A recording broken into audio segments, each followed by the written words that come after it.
नमस्कार. माय commerce lab या YouTube चॅनलमध्ये आपल्या सर्वांचं स्वागत आहे. आजच्या व्हिडिओमध्ये आपण सोलापूर विद्यापीठाच्या BCom first year semester 2 NEP पॅटर्ननुसार सेल्समॅनशिप अँड सेल्स मॅनेजमेंट या विषयाच्या मागील वर्षाच्या प्रश्नपत्रिकेचे विश्लेषण आजच्या व्हिडिओमध्ये बघणार आहे. ही जी प्रश्नपत्रिका आहे मार्च एप्रिल 2025 रोजीची प्रश्नपत्रिका आहे. तुम्ही या ठिकाणी तारीख बघू शकता. 30 मे 2025 रोजी हा पेपर झालेला आहे. 30 मार्काचा पेपर आहे, कारण हा विषय 2 क्रेडिटसाठी आहे. ठीक आहे. तर बघा, जास्त उशीर न करता आपण डायरेक्ट आता प्रश्नपत्रिकेच्या विश्लेषणाला सुरुवात करूया. प्रश्न पहिला अ. दिलेल्या पर्यायामधून योग्य पर्याय निवडा. एकूण 4 मार्क या प्रश्नाकरिता आहेत. म्हणजे 4 प्रश्न 4 मार्क, म्हणजे एका प्रश्नाला 1 मार्क. बघा, विक्री कौशल्य हा प्रामुख्याने टिंबटिंब पातळीवर वस्तूंच्या विक्रीसाठी वापरला जातो. ऑप्शन बघा, संघटनात्मक, वैयक्तिक, सामूहिक आणि व्यवसाय.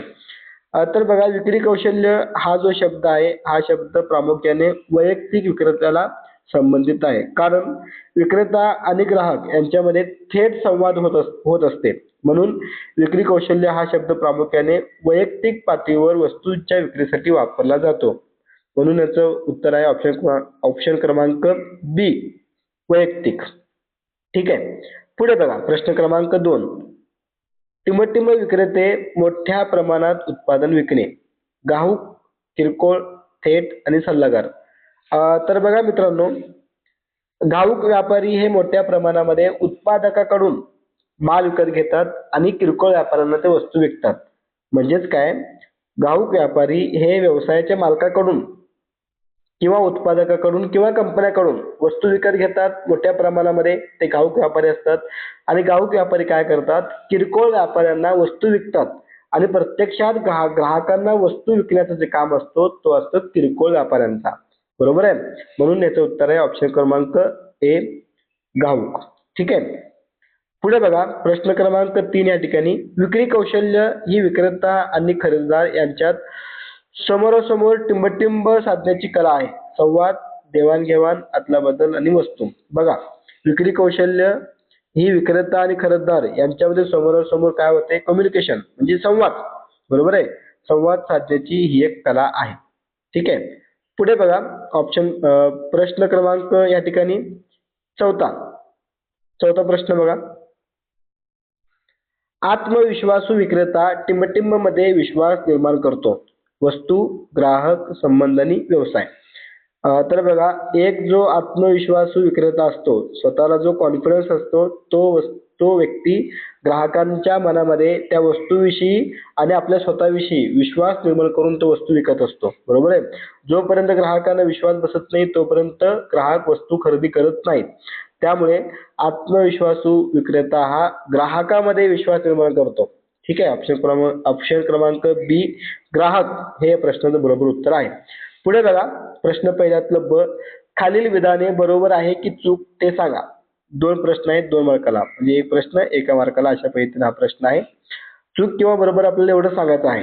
त्यामध्ये बघा, विक्री वृद्धी म्हणजे उत्पादन किंवा सेवांची विक्री वाढवण्यासाठी डिझाईन केलेल्या अल्पकालीन विपणन धोरणे आणि प्रोत्साहने. 100% वाक्य बरोबर आहे. विक्री वृद्धी म्हणजे उत्पादन किंवा सेवांची विक्री वाढवण्यासाठी डिझाईन केलेलं अल्पकालीन विपणन धोरण आहे. बरोबर आहे. म्हणजे हे वाक्य बरोबर आहे. पहिला बरोबर. दुसरा बघा, नैतिक विक्री व्यवसाय व्यवहारामध्ये प्रामाणिकपणा, निष्पक्षता आणि आदर सुनिश्चित करते. विश्वास आणि दीर्घकालीन संबंधांना प्रोत्साहन देते. हे पण वाक्य बरोबर आहे. नैतिक विक्री म्हणजे काय, की आपण वस्तू विकत असताना त्या वस्तूमध्ये कुठल्याही प्रकारचं फ्रॉड, कुठल्याही प्रकारचं फसवणूक पिळवणूक नाहीये, कुठल्याही प्रकारचं भेळ मिसळ नाहीये. ह्याला आपण नैतिक विक्री व्यवसाय असं म्हणतो. ठीक आहे. म्हणजे ग्राहकांना अजिबात फसवायचं काम यामध्ये होत नाहीये. ठीक आहे. ग्राहकांची पिळवणूक होत नाही, ग्राहकांची फसवणूक होत नाही, ग्राहकांना भेळ मिसळ प्रकारची वस्तू विकल्या जात नाहीत. म्हणून हे वाक्य देखील या ठिकाणी बरोबर आहे. ठीक आहे. आपण पुढे आणखी काय प्रश्न बघूया जेणेकरून तुम्हाला अभ्यास करण्यासाठी उपयोगी पडतील. बघा, प्रश्न क्रमांक 2 टिपा लिहा. 6 मार्कासाठी हा प्रश्न आहे. 1 क्वेश्चन 3 मार्काला आहे. असे 2 प्रश्न या ठिकाणी आहेत. विक्री नंतरच्या सेवा आणि ग्राहकांचे समाधान. पुढे बघा प्रश्न क्रमांक 3 या ठिकाणी 6 मार्कासाठी हा प्रश्न आहे. विक्री प्रोत्साहनाच्या तंत्राचे स्पष्टीकरण द्या. ठीक आहे. पुढे बघा प्रश्न क्रमांक 4 6 मार्काला प्रश्न आहे. एकच प्रश्न आपल्याला लिहायचा आहे. चांगल्या विक्री कौशल्याचे गुण स्पष्ट करा किंवा विक्रेत्यांचे प्रकार स्पष्ट करा. ह्या दोन्हीपैकी तुम्हाला एक प्रश्न लिहायचा आहे. जे आपल्याला जास्तीत जास्त लिहिता येतो तो प्रश्न आपण या ठिकाणी लिहायचा आहे. प्रश्न 5वा खालीलपैकी कोणत्याही एका प्रश्नाचे उत्तर लिहा. 6 मार्क आहेत. पुन्हा एकदा परत त्याला विक्री व्यवस्थापनाचे महत्त्व स्पष्ट करा किंवा विक्री व्यवस्थापकाची कर्तव्य आणि जबाबदारी स्पष्ट करा.